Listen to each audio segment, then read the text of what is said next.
those zero jerseys are going to go crazy.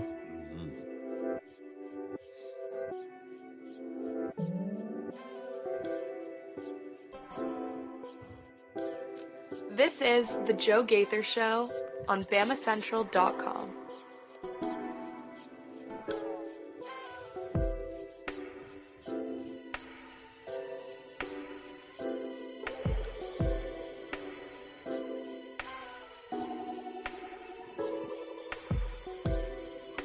Good morning, Tuscaloosa.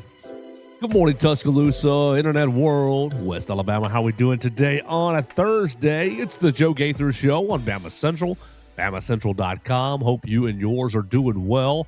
Hope you are getting ready for a big old weekend ahead. Friday's coming. It's almost here, guys, so just hang on. We are live in the Derek Daniel State Farm Studios, right here off McFarland Boulevard. We're sponsored by Derek Daniel State Farm Insurance. We're also sponsored by Purple Turtle Roofing, so I appreciate both those great companies taking care of us. They can take care of you. Call Derek for all of your insurance needs at 205-758-3391. Like a good neighbor, Derek Daniel is there. Call Dustin Foley and Brax Garrison at 877-787-6635 for all of your roofing needs. Purple Turtle Roofing will come out and give you a free roof inspection today. Make sure that you have the peace of mind that you deserve in your home.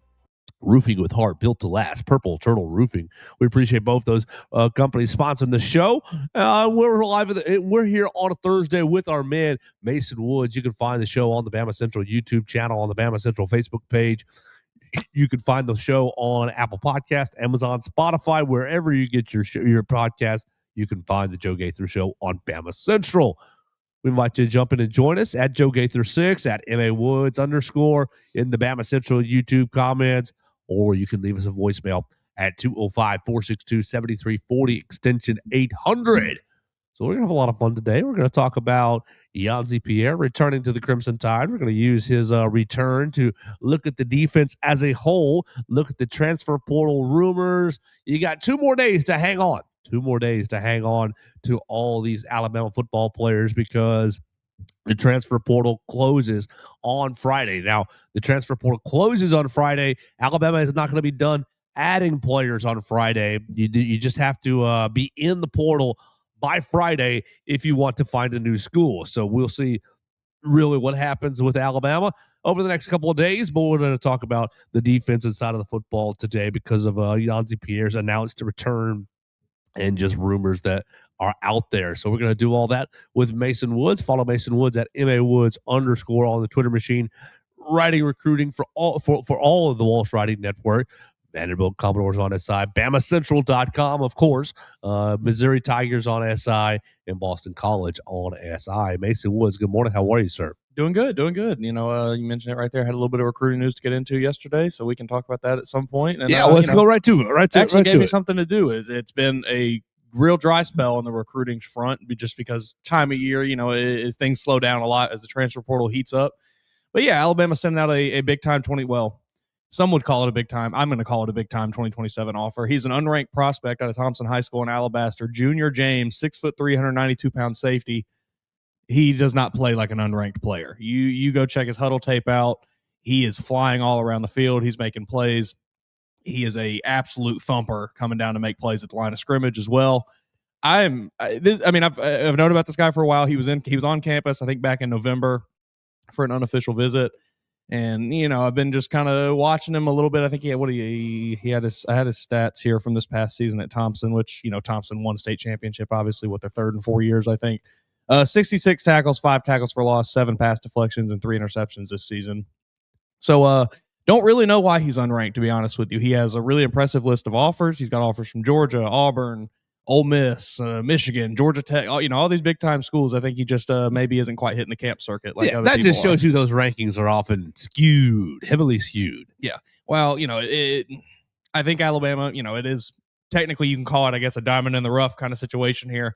I think there's a lot of other big-time Power 4 programs that are also in on Mr. Junior James, but I think Alabama's standing is pretty good. From everything I've seen him on his just own personal, you know, accounts and everything, he seems to be a Bama guy. He trains with Nalu Tagovailoa in that whole, you know, stratosphere of things there. So I feel pretty good about Alabama maybe landing a commitment from him at some point in the future.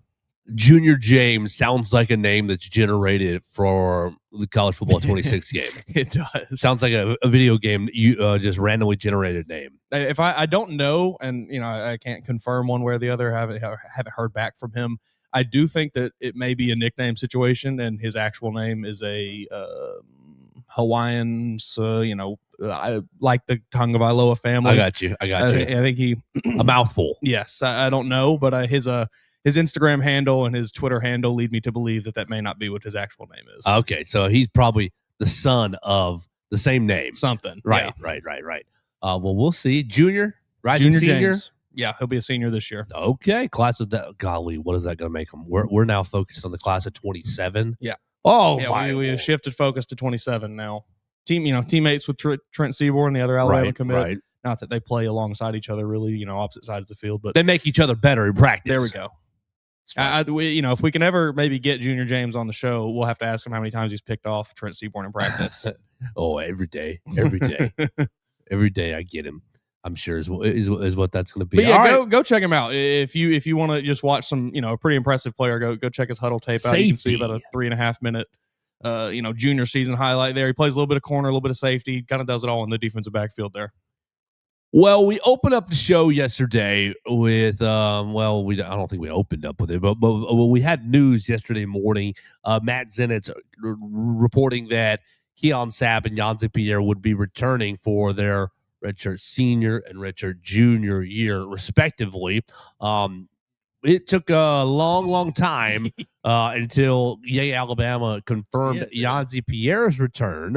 Keon Sapp's return is still yet to be confirmed. I would still expect that to be confirmed probably today by Alabama.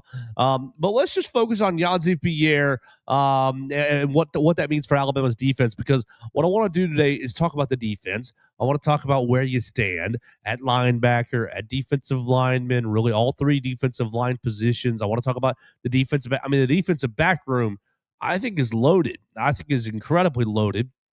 But you may have areas of need in the first two levels. You may not. But first, you get probably the marquee player back. I mean, I want to say marquee player, but obviously Bray Hubbard's going to have some say in that. Xavier Brown's going to have some say in that as well. But I think that Yanzi Pierre is in the top three most important players on this defense in 2026. Just your reaction to his return, I'm changing my number to 0. Obviously, that doesn't matter. It's just aesthetics. But just what he's going to bring to the defense. What do you think about adding Yanzi Pierre, redshirt junior at Yanzi Pierre? I think you're exactly right. While, Bray Hubbard and it may get some of the bit more of the fan love because he's recognized, everybody sees him out there. Like, the positional value from Yanzi Pierre, I think, he can impact the game maybe a little more than a safety can. He can be that guy providing pressure to the quarterback, play in, play out. And he showed last year that he's able to do that. I think you get back a guy who is a proven talent at that position. You get back a guy that can produce at that position because he did it last season. So yeah, I'm very happy. I love the switch to 0. I know it doesn't actually do anything, but there's a mentality that comes with wearing 0. I think Deontay Lawson showed it a lot last year. I'm looking forward to see Yanzi Pierre show it this year, and maybe it becomes a trend for Alabama. Yeah, wouldn't that be cool to have I know it's not high school, but my high school, we always passed down 17, went to the best senior defender because before I was even born, the high school had a player who wore 17 who was pretty dedicated, pretty good, pretty incredible, and died in a car accident. It became a thing. Yeah. LSU does it. With 7 and what's the other one they do? They do 2, I think. 7 and 12. Is that it? That might be right. I can't 7 remember. and 14. What did Garrett Nussmeier wear this year? It might be 14. It doesn't matter. It doesn't. But I would like to see Alabama take 18. 18. That's right. Okay, right. Number 7 for dynamic playmakers and 18 for selfless leaders. There you go. There you go. Can we not just give one player a number and say you're the guy this year? Go Tigers. But Deontay Lawson the last 2 years wearing 0, and Yanzi Pierre acknowledging Deontay Lawson in his little social media thing to just want to pick up where my brother left off kind of thing. I think it's great. Yeah, I think it would be very cool to have a tradition like that. So where everybody knows, hey, 0 out there, you got to find 0 on Alabama's defense every year because that dude's a butt kicker. Yeah, you might start selling a lot more jerseys too. Who knows? Yanzi might be onto something. I think he Yanzi is. might be onto something. All the Deontay Lawson lovers out there who are still buying Deontay Lawson jerseys. He's like, hey, I'm gonna cash in on that. Yeah. Much like Richard Young wore number 9, and a lot of the all the Bryce Young lovers. Oh, we're throwing money into the Richard Young NIL pile. Yanzi Pierre this year was all 15 games, ended up with 52 total tackles, ended up with 14 and a half tackles for a loss, 8 sacks. That's a pretty dang good season. That's a really good, especially when you consider he wasn't starting the first 3, 4, 5 games, 2, 3, 4 games. He was a rotational player where Rusak gets hurt and Yanzi steps up as the starter, but he goes from rotational player to starter. And I think in a full-time role, he has really, really shown you that he can be a disruptor, a disruptive force and a disruptor, and gives you flashes of a 2017, 2016, 2015 defender type, especially in the front 7. And it's been, I mean, Will Anderson was a minute ago. Dallas Turner was a minute ago. Obviously, those guys were amazing. But there was, a 3-year gap or so before you felt like you had a real pass rusher in Yanzi Pierre. Yeah. And I think when you got to the college football playoff this year, you felt like Yanzi was, I don't know if you want to go A+, but a pretty A level pass rusher. Yeah. I mean, he provided pretty consistent pressure there, in that Oklahoma, and there wasn't anything you were doing against Indiana. I mean, he get a sack on the first drive? He was in on that first sack on the first drive. So, I mean, one of the few bright spots that you could take away from that game was him. Right. I mean, I look, 8 sacks this year. I don't want to, lace too heavy expectations, but like, I don't see why he 12. I don't see why he couldn't be a 12 to 15 sack guy next season. Yeah, that'd be incredible. That'd be a really big deal for Alabama. 3 forced fumbles this past season, knocked down 1 pass. So make himself a lot of money too if he does that. I think he made himself a pretty decent amount of money in yesterday. Sure. I think that Matt Zenitz let the cat out of the bag that he's not going to the NFL draft. And I think the reason it took till, 10 o'clock? It was 9:55. It was something right like that. 10. I was making my tea right before bed, still trying to feel just a little bit better. And Hunter was having some cereal, some late night cereal, and classic. Boom, he goes, oh my god, yeah, and he goes over to his computer and hits publish because he already had it basically ready. That's a great feeling right there. Yeah, exactly. Well, it is a great feeling, but he told me, he's like, I've had Twitter open all day waiting for this news. And I'm like, yeah, man, sorry about that. The ebbs and flows.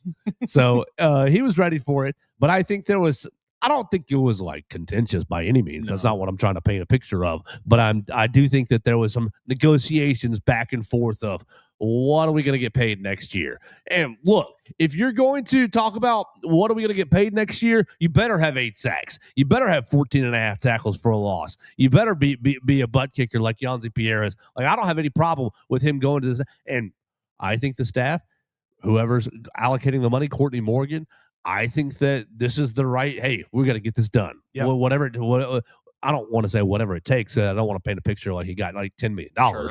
But I do think that he got a pretty nice little raise yesterday. I would imagine so, and deservingly so.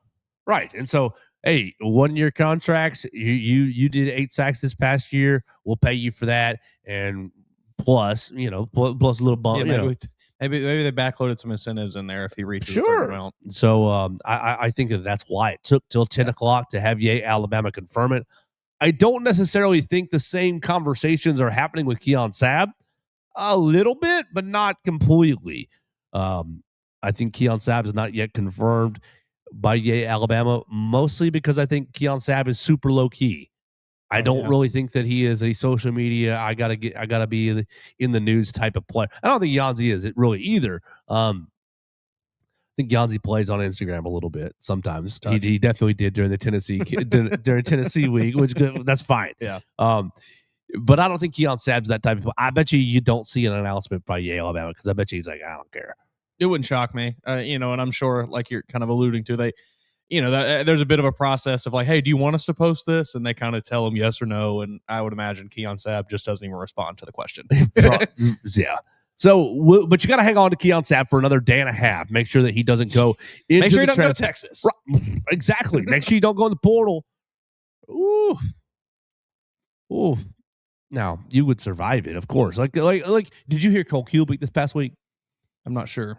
I don't think so. Cole Kubelik was going crazy at Auburn fans. Crazy in quotations. Was getting his blood pressure elevated. That's a little better. He was getting a little excited at Auburn fans because they were all crying about Cam Coleman. They were crying about Deuce Knight. They were crying about some of the losses. Yeah. And he was like, "Why are we caring about guys who are asking for $3 million and these guys aren't team players and these guys aren't." No single player. I'm never going to lose my mind over one single player. And he was talking about, I want 20. He named some name that I don't know. Some Auburn, try hard, some Auburn really dedicated player. I want 20 Billy Smiths, not one Cam Coleman, not one Deuce Knight. And he threw in, give me 20 Jeremy Bernards and I've got a roster. Yeah. I don't think that,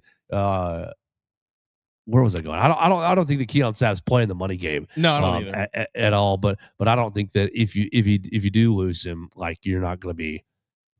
I mean, it wouldn't be the worst thing in the world. I'm not going to lose my mind over Keon Keeley. Yeah. Like I'm sad that he's gone to Notre Dame. I wish that he were here to keep developing. But at the end of the day, it is what it is. Exactly. Like he's gone. He's got himself a raise. He's maybe found himself a better fit for him. Yeah. I'm not going to lose my mind. Well, the staff shouldn't have let Keon Keeley go. Yeah. Jordan Renaud. Oh, why did the staff let Jordan Renaud go? Why did the staff let Kelby Collins go? It's just not worth getting upset over. No, because you're just going to bring 20 more players in as freshmen, and you're going to bring 12 to 15 more players in the transfer portal. And, hey, man, we're going to work with what we got. Yeah. Yeah, there's not really any sense in getting upset over it because there's nothing you can control as fans. There's nothing we can control as media. Like, it just is going to happen. It just is what it is. This is the way the game is played now. We all have to adjust accordingly. Keith Connell, Roll Tide from El Paso, Pollo Hermano. Yes, sir. I hope you're doing well out there in New Mexico. Not El Paso, El Pollo Hermano. The brain fog is real today. I asked Mason what his Twitter handle was as I loaded things up, even though I've typed it in every daggum day, and I've said it every daggum day. It's MA Woods _. Go follow Mason Woods. I said, is it MA Woods 2 _? Is it Mason Woods? The brain fog is real today. I'm feeling better, but we're almost through the week. Yeah, I'm on the back end of a small cold. Yeah. I'm not sick. I'm not down. I'm just on the back end of a tiny cold, and the brain fog is real. So I didn't even read Keith Connell's comment correctly there. Roll Tide to you, Keith.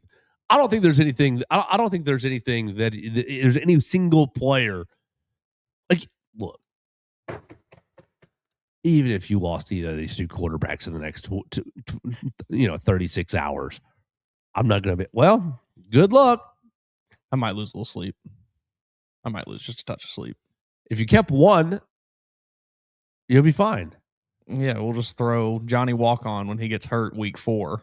No, you're throwing Jet Tamala. Yeah. Taden Kawa. Yeah, sure. You're set. But two guys that have played very high-level football at this point in their lives. Let's address one more question before we really look at this defensive depth chart, where it stands right now. James Ludeman, appreciate your comment and your time. Got a basketball question. What is the ceiling for this team? I think they make the tourney, but do they have the ability to win the conference? First part, yes, they're going to make the tournament. Mm-hmm. They're probably right now looking at a 3-4 seed, 3-4, yeah. 6-7 seed. No, 3-4 seed is kind of where I think he's probably trending. But do they have the ability to win the conference? Well, last night helped. Texas certainly helped. Texas beating the brakes off of Vanderbilt. It certainly helped. And then Tennessee beat A&M, right? Mm-hmm. So that helped on Tuesday. You are one game off of the conference lead. You're at 2-2. The conference leaders are at 3-1. Now, obviously, Vanderbilt's at 3-1, and they have the tiebreaker over you. So you want you're really kind of technically 2 games behind Vanderbilt, but 1 game behind everybody else. I definitely think they can win the conference. I don't really trust the team's consistency. I'll say that. And I think consistency is what you need to win the SEC, to win any conference regular season. I don't really trust their consistency. They're at 2-2. Missouri, Vandy, Arkansas, A&M, and Florida all at 3-1. You get you a matchup with Florida here coming up 2 weeks, basically. So if you can take that, now you got to go down to Gainesville, and that's going to be a humongous challenge. They seem to be clicking. They seem to have had a challenging non-conference start, but have been clicking lately. They went to Oklahoma this week and beat the dog mess out of them. Now, I don't think Oklahoma is like incredible, but to do that on the road it is impressive. So you've got matchups with Florida. You do have a matchup ahead. You got matchups ahead with all these teams except Vanderbilt. And so you can get them back and get your win over them. Do I think they're capable of that? I do. But just the consistency factor is the big question mark to me, James, because you have injury issues. Are you going to get Keaton Bristow? Are you going to get Taylor Bowen back? I don't think you should count on Davion Hanna or Collins Onyejaka at all. And I kind of don't think you should count on Latrell Wrightsell either. Latrell coming back from the Achilles, I think Latrell put everything into his return. I think Latrell put everything into his rehab and did everything he could to the max, and maybe too much to the max. And I'm not even criticizing Latrell at all, because I think he just worked so hard. But I think the other leg is giving him trouble. Not the Achilles leg, but the other leg.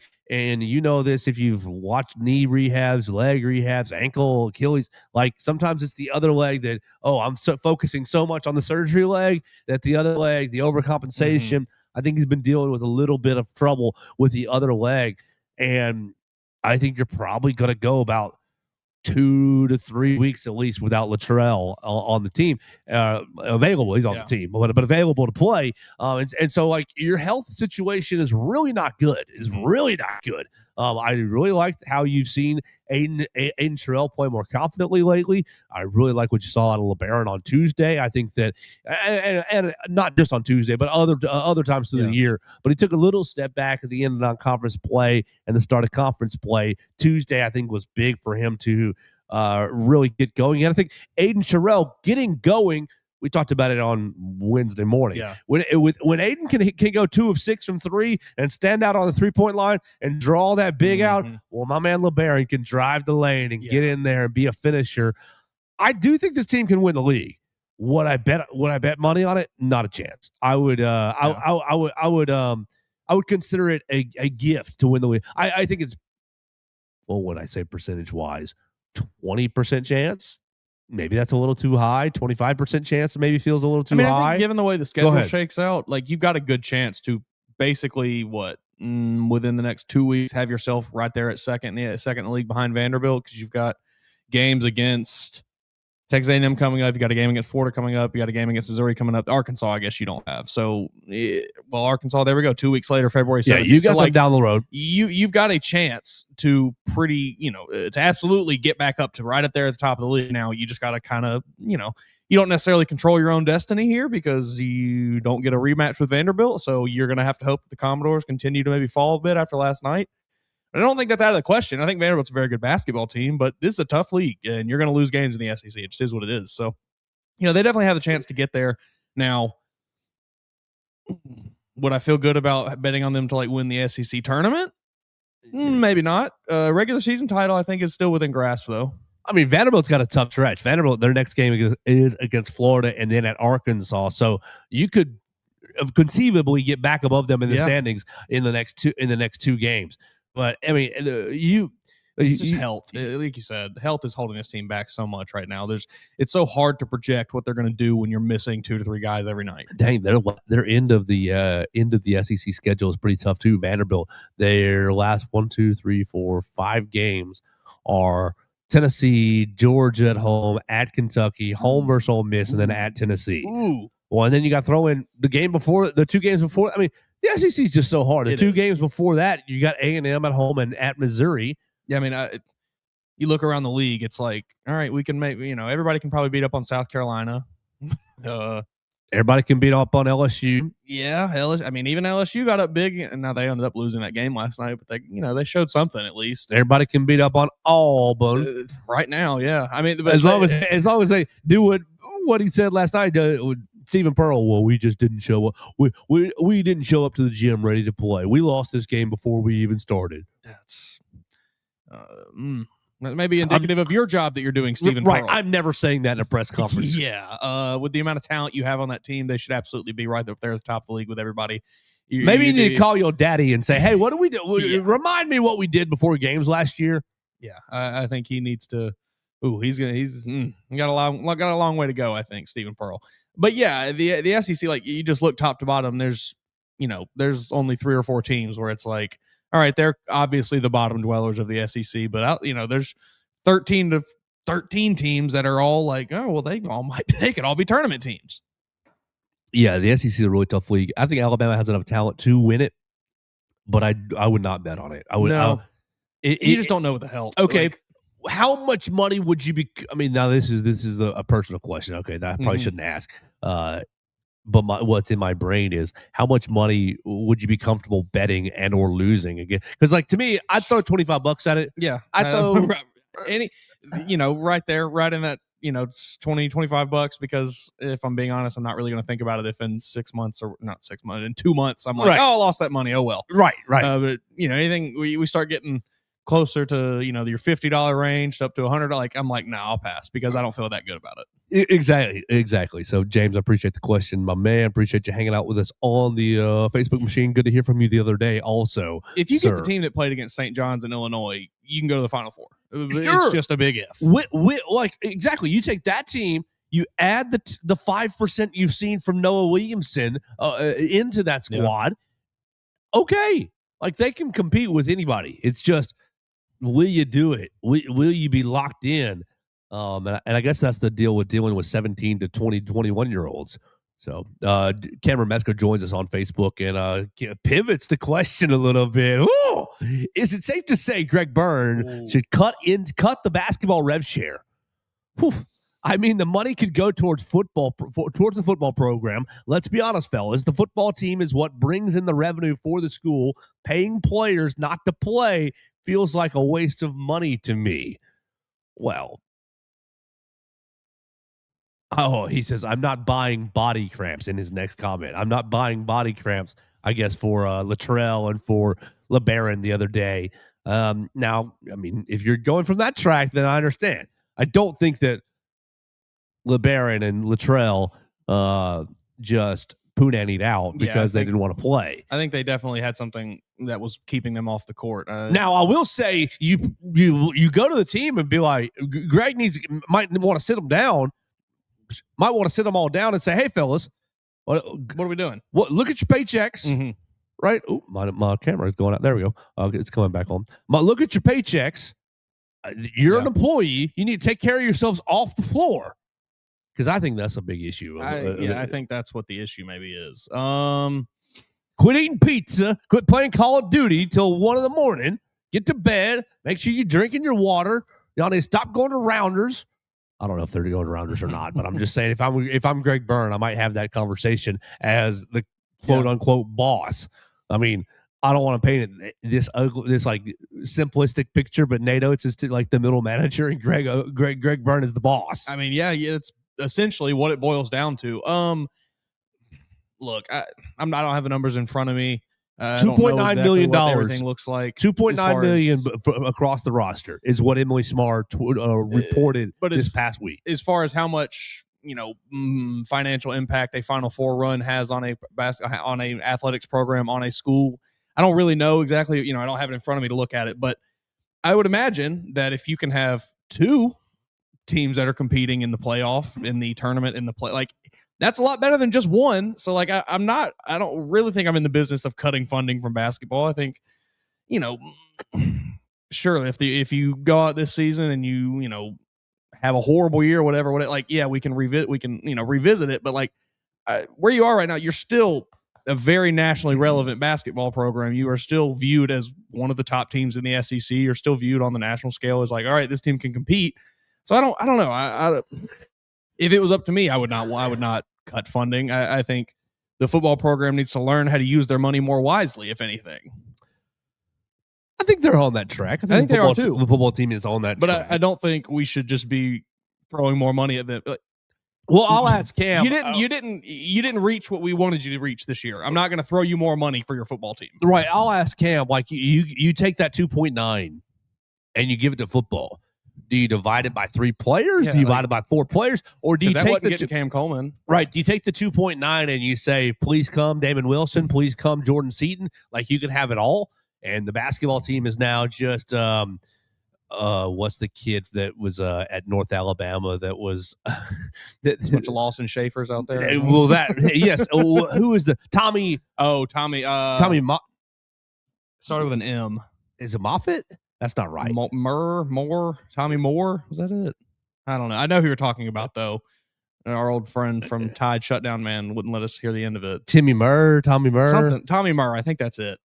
Yeah, basically, like leading scorer in Alabama at basketball, high school basketball history. Ended up at North Alabama, barely making a difference. Yes, it is Tommy Murray, a highly decorated guard, Lipscomb player, right? UAH, Alabama Huntsville. So he'd be basically, hey man, come play for the Tide. That's what it would be. Like you get wiped. Yeah, you get wiped Nate off Oates the is floor. gone. You can say goodbye to him if that's what happens. Like I don't know. I'm all for getting as many programs competing for the championship in whatever respective sport they are in. Like, get as many teams in that conversation as you can. Get as many different sports programs in that conversation as you can. Don't because basketball does make money. Also, yes. Basketball is one of the. You have football, men's basketball making money a little bit, yeah, and not much, softball pretty much breaking even. Everybody else is operates costing. Yeah, but that's every college everywhere, and not even every college everywhere has basketball making money. A lot of basketball teams operate at a loss, and they are subsidized by the football program at said school. So like.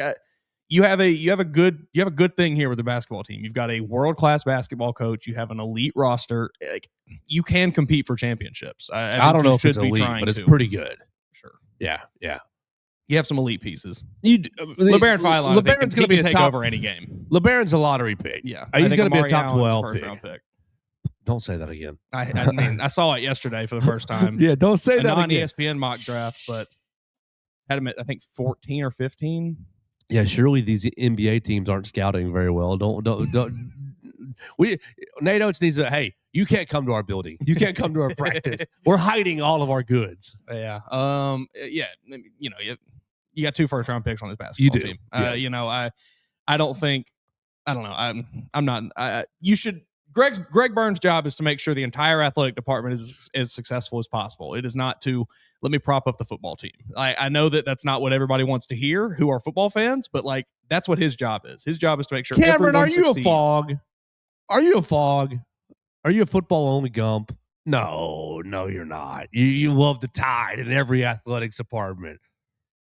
But you could go the other way. You got people that are Boggs, basketball only. Yeah, not for that side either. Those are strange people. That's an interesting group right there. Yes. Like football obviously is the breadwinner. I'm not arguing with you there. But I think Greg Burns' job is to make sure everyone is successful, and he's done a pretty daggum good job of that.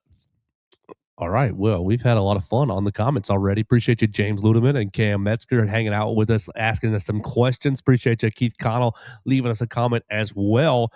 We talked a little bit about Yanzi Pierre. Let's talk about some transfer portal targets that are still out there. Look, let's start with Jordan Seaton because I've been seeing that it's not happening, folks. No, it's not happening. That 2.9 from the basketball team, not even that would get him here. He is going to make 4 to 5 from whatever team offers him. That's ridiculous, but yes, he is. Like, you're not even in the conversation. No, so far out of it. I know that he considered you when he was making his commitment. There's a reason he didn't commit to you then. There's a reason he's not going to commit to you now. Right. You're not even in the talks with him. A lot of people, let's get Jordan Seaton. It'll fix the whole offensive line.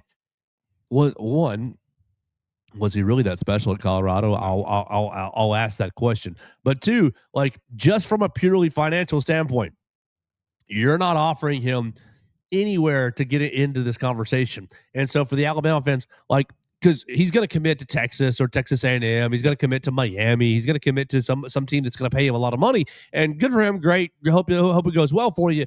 But I don't want to see the Alabama fan base, as soon as he commits to XYZ school, whatever he commits to, well, the staff missed another one. And it's like, well, did you give him $1 million to contribute to the Jordan Seaton Fund? Oh, you don't have $1 million, Billy Gump. Well, neither do I. I'm not shaming your finances there, but like, look around. You don't have the money to be having these conversations. And so you've got to get yourself a Ty Haywood. You've got to get yourself a Caden Strayhorn, which you did. Or you've got to get yourself, you've got to pivot and get yourself, what's this young man's name? Right there. Offensive line center Racine Delgatti. Transfer from Cal Poly, a center. Let me know if I'm saying this right. Racin. Racine. That's what I would probably go with. Racine Delgatti has offers from Kentucky, Michigan, Northwestern, UCLA, Baylor. 2-year starter entering his redshirt junior year, and played center out at Cal. Like, you get yourself a center, you're pretty much almost set at offensive line, at least for starters wise. 6'4", 310. Obviously, you got your California connections with all the staff. Okay. I think that you can pivot. Like, even this young man, Delgatti, you're competing with Kentucky, Michigan, Northwestern, UCLA, Baylor, and it's like, this is now Michigan a little more wealthy than you are Alabama, but you're Kentucky, Northwestern, UCLA, Baylor. That's the kind of money that you're playing in. That's the kind of financial comparables that you're playing with. You're competing financially, like with Kentucky, with UCLA, with Baylor. I mean, Baylor ended up getting with DJ Lagway. Good for them. Probably where most of their money for this year went. Yeah, I think that you get a guy like Delgatti. Like, you got to look at fit. Yeah. You want Jordan Seaton? Well, you've already got Michael Carroll, Ty Haywood, and Jackson Lloyd. 2 of those guys are going to play tackle. 2 of those guys are going to play tackle, and the other guy's going to either be swing tackle or be upset and pouting and whatever. But you got tackles. Right. You're set right there. You look interior, you got William Sanders, you got Caden Strayhorn, you got Casey Poe, who can play interior. Yeah. You're looking okay on the offensive line. You're starting to look okay. You're starting to have some pieces. You got Chris Booker, who's highly, highly talented out of Georgia, obviously true freshman. You don't really want to be playing true freshman on the offensive line. He's nasty. He is, and athletic, and looks like the kind of offensive line that this coaching staff is looking for. Yeah. And so, like, the next 2 interiors, and so, like, if you've got $1 million left, let's go get a center. Let's go get a center with experience, redshirt junior. I think that's the next name that you are looking for. Apparently, reportedly, Racine Delgatti is coming to Tuscaloosa on Thursday today for an official visit, and we'll see if we can't make sure that he doesn't leave. Just don't let him leave. Yeah, just keep him here. You can have all his things shipped. Just keep him in Tuscaloosa. He doesn't need to leave. Here we go. Cam Metzger. Could we afford the Missouri kid? He's talking about Damon Wilson, I'm sure, edge rusher. And no, like, I love you, Cam. Thank you for the comment. But it's like, you just paid the edge rusher yesterday. Yanzi Pierre just got his raise, and I do think Damon Wilson would be a huge get as far as pass rusher, disruptor, but that dude's asking for $4 million to not be an every down player too. Yeah, like, he's not gonna be an every down player if he comes out. He's gonna be, it's 3rd and long. Damon Wilson, get on out there and go get you a sack. $4 million? Yeah, you can't justify that price tag for that. That's nuts. Now, he's probably not going to get 4. That's just reportedly what he's asking for. He's probably going to get 2.8, something like that. That's still way out of your stratosphere. It's tough. It's nuts. And it's hard. I understand why Bama fans it's nuts are struggling a bit to come to terms with it, because, like, you have been on top for so long. You have been, no question, the leading factor in college football. Right, because it used to be, hey, man, you come to Tuscaloosa, you got the best facilities, you got the best food, you got the best trainers, you got the best coaching staff. You'll be in the league in 3 years if you're really good, and you'll be a lot of money. Yeah. Like, why wouldn't you come? Oh, and you'll win a title. You'll win. Like, the reasons just stacked and stacked and stacked and stacked and stacked. Well, now it's all those reasons are still mostly there. Oh, but the seventh reason, the finances. Oh, well. And that seventh reason for a lot of these kids is right up at the top of the list. Right. Do you want? Do the other six mean number seven? You get a discount. Well, some people, sure. I think Ty Haywood is a good example where maybe you got a bit of a discount on a guy because he was coming for those sorts of things. I think he was just like Jordan Seaton was. He was an extremely highly recruited player. I'm sure a lot of teams were offering him pretty good money, but he came to Alabama. I don't think Jordan Seaton is taking that route. And even if he did, we kind of just talked like, where are you going to put him? Damon Wilson, where are you going to put him? Paying that much money. You're going to put him at Wolf? You're going to put him at Wolf? You tell Yanzi, hey, sorry, buddy. I know we just spent all this time negotiating so you wouldn't leave, but we're actually going to be cutting your snap count down just a bit. Off to the NFL. He'll figure it out. I guarantee it. I know the deadline was the other day. If you want to go, you can go. I'm sure. Lawyers. Yeah. Oh, I did have the paperwork. Billy didn't fax it. Yeah, they'll figure it out. I guarantee it. So, like, as much as I would love to have Damon Wilson in an Alabama uniform next year, you just aren't in a situation to be throwing lots of money at mercenary players. Now, I want you to look up Terrence Green. I want you to look up Terrence Green from Oregon.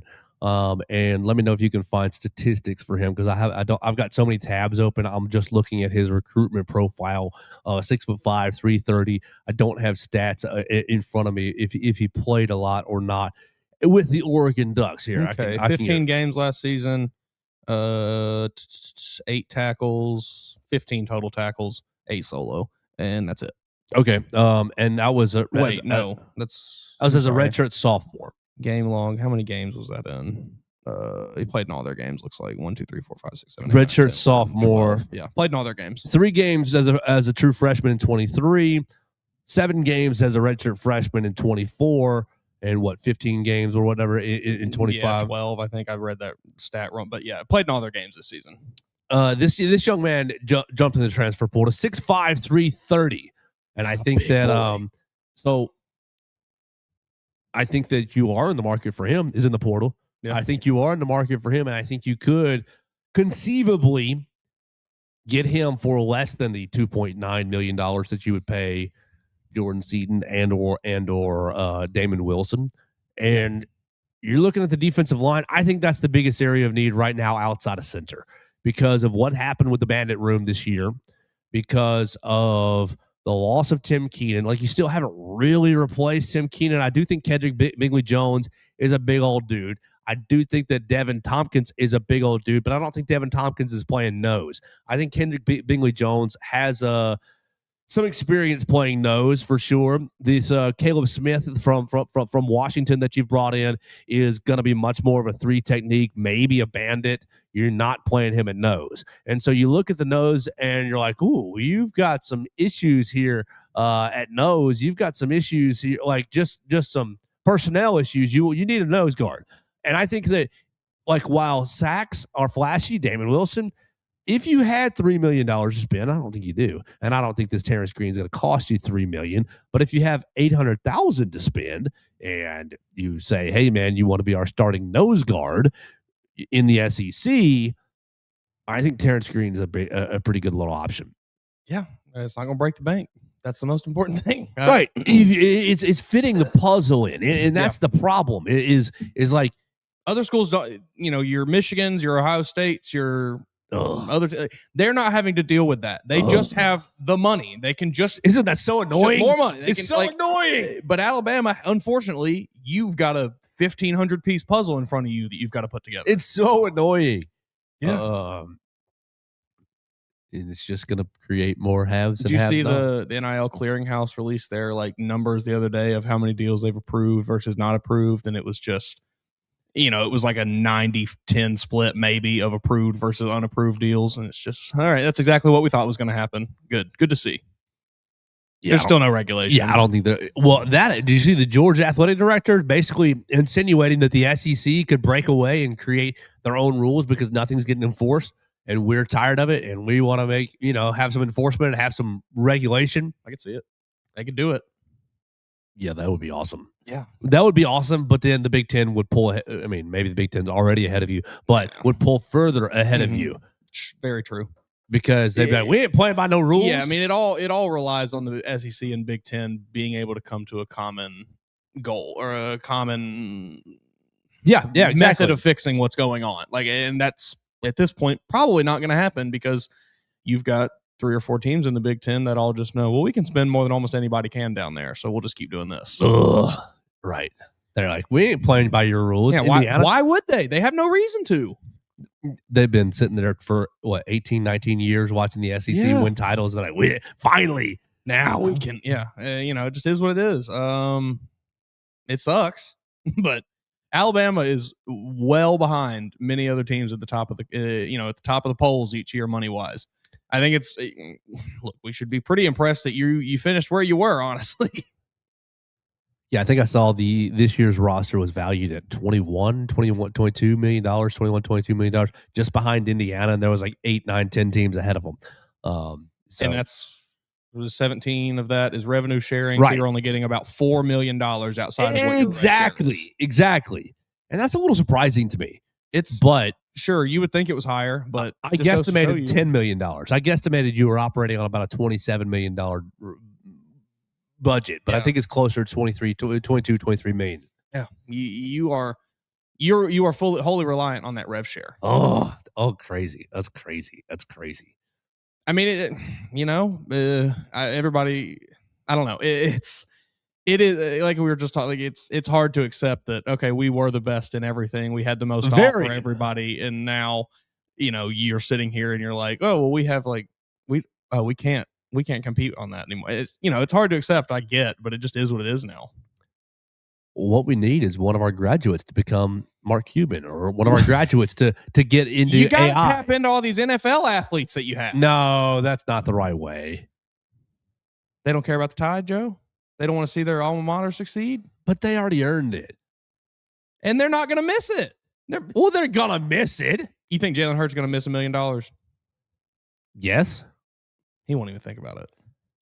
What is his contract right now? I don't know. I feel really icky about that. I mean, look, I don't love it either, but that's your alumni base. That's your rich alumni base, Alabama. That's true. It's athletes. It's not tech billionaires. It's not oil tycoons. It's athletes. It is what it is. Yes, but it just feels icky to me because those guys already put in their blood, sweat, and tears into the field, into the team, into the program. Well, then turn around and help other people do it. I don't know. That's all. That's all you got. That's your alumni base. That's true. Athletes. That is true. Cam Metzger said it would be a much more even. There you go. It would be a much more even playing field if they cut out the NIL part and just make it the school rev share. Yes, exactly. But how do you do that? You can't do that now. Cat's out of the bag. You can't tell. You are in a situation where you cannot tell these kids now, hey, we're going to limit your ability to make money because they just sue you and then they win. Well, here's the issue, and Cam's right.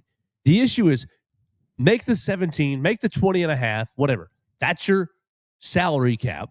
Mm-hmm. Because NIL has always been bleeped. It's always been bleeped because people have used it as salary, but that's not how it goes in the NFL. That's not how it goes in professional sports. That's not if we're gonna be NFL light, okay, it's fine. But let me tell I'll just get inside. Caleb Williams is making X dollars from the Chicago Bears, and that fits under the salary cap. Yeah. That fits under the NIL rev share, $20.5 million, right, for Austin Mack or Keelan Russell, right, whatever they're making. That comes from that. If Caleb Williams, my man, does a Gillette commercial, does a State Farm, look, Patrick Mahomes. Patrick Mahomes has done all the State Farm commercials. Boom, he can make extra money, and it's visible. That's what drives me nuts. I mean, you still run into issues though, just because of all Mark Q. Larry Ellison has to, hey buddy, let me get you in an Oracle commercial. We'll pay you $40 million for it.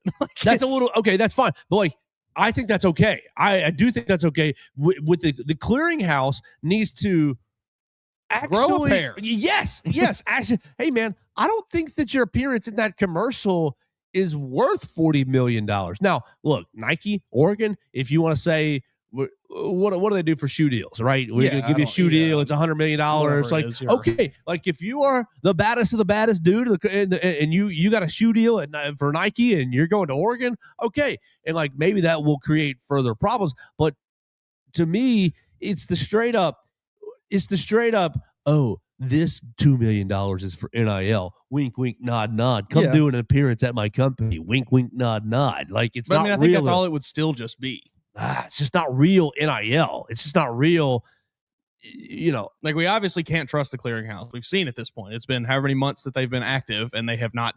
It was like thousands of deals have been approved versus like a couple hundred not approved or something. Like, it was crazy the cavernous hole between those two sides. If Dreamland Barbecue wants to put Janssen Pierre on the billboard eating a big old rib and pay him $50K for it, cool. That's awesome. I think that's what it should like.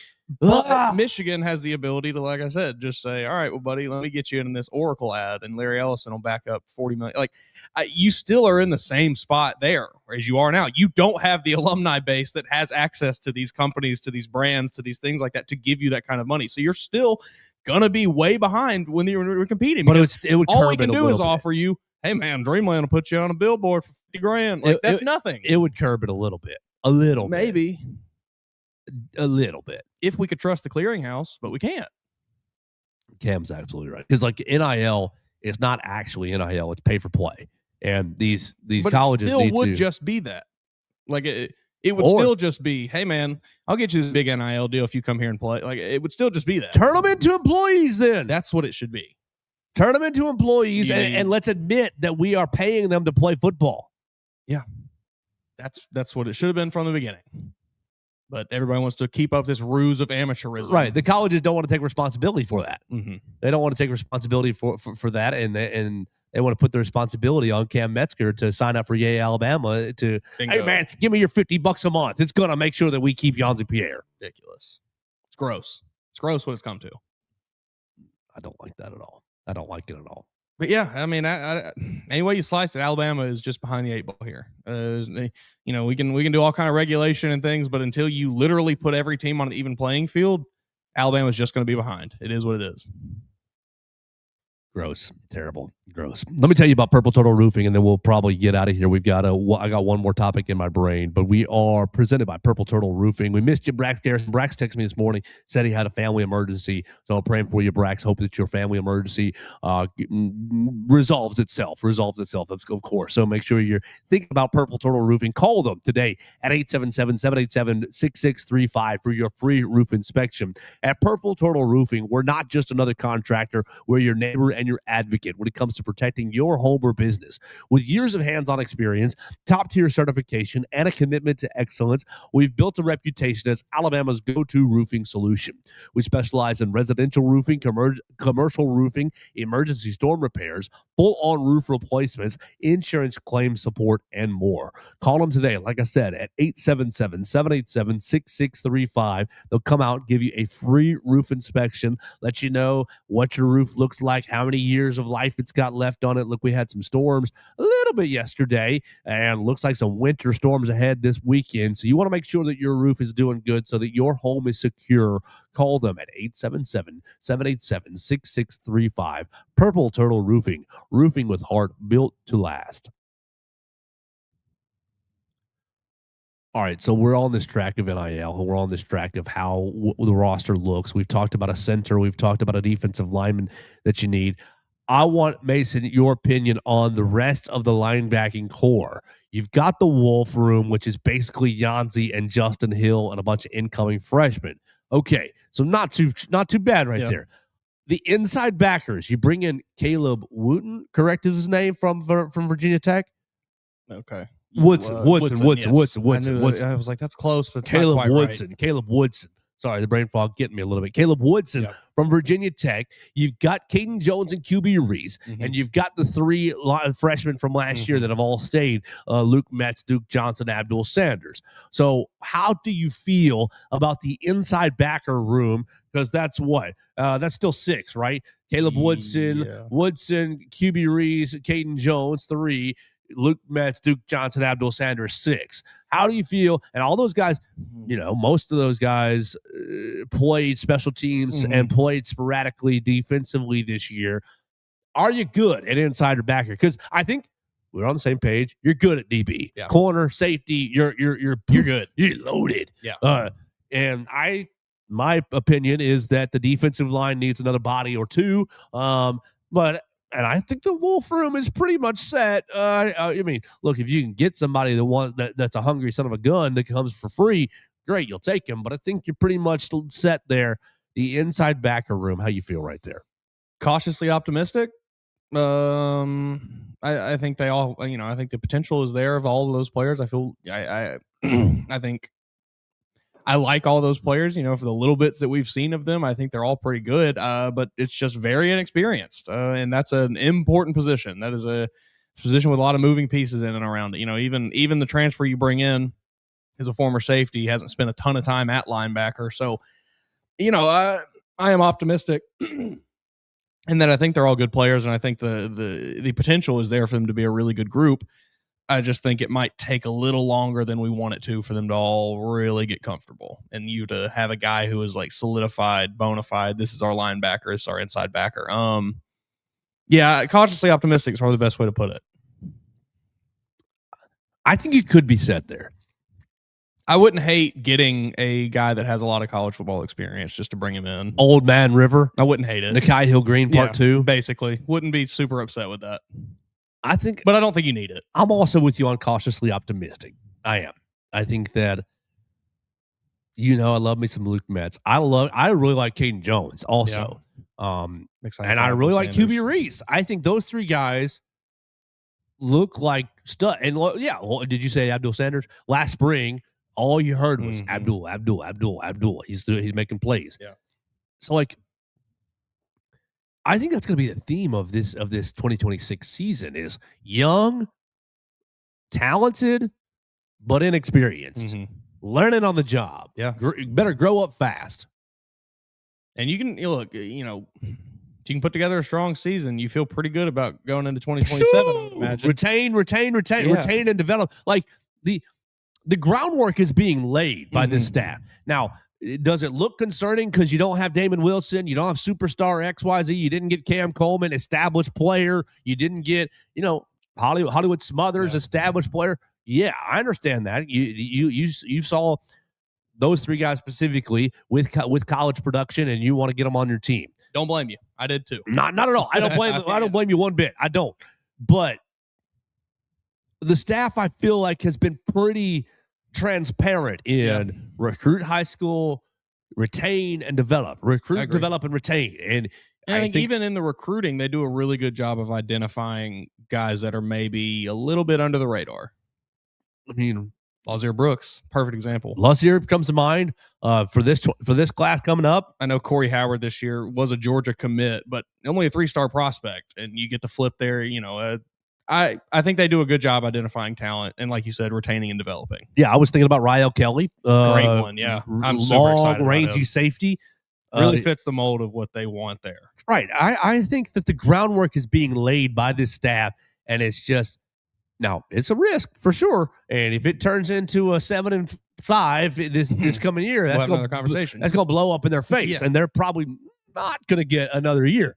But if you play at 10-2, if you play at 9-3, I think that that's going to give you a lot of, hey, maybe they do know what they're doing. Yeah. You play at 11-1, you're going to be awesome. You're going to be feeling great about it. I think you might have I think you have superstar potential in the quarterback room. Yeah. Which, I love you, Jalen Milroe and Ty Simpson, but the last time you had superstar potential, like Ty was really good this year as a quarterback until he got hurt. And Jalen had superstar qualities as far as running the football and being that dangerous. being that explosive. But this would be the most dynamic quarterback you've had since maybe Bryce. Yeah, that's what I was getting at. Mhm. Yeah, that's what I was getting at. Bryson Tua, kind of in that realm of, I can just spin that bean, Mhm. baby. I think the groundwork's laid for, hey, just row that boat. Just pull the rope in 26, and let's see what happens. Oh yeah, I'm feeling cautiously optimistic about the whole season. Yeah, I mean, I'm right there with you. I think this team has very good potential. I think you have a lot of good pieces. It's just inexperienced and it's young. You're going to have to learn on the fly. You're going to have to figure out how to do things as they come to you, rather than being able to sit behind and learn for a while and then finally step into your opportunity. Rayson Delgatti, I want to repeat this. The center from Cal Poly is reportedly visiting today. Bama Online is reporting that. And then we talked about Terrence Green.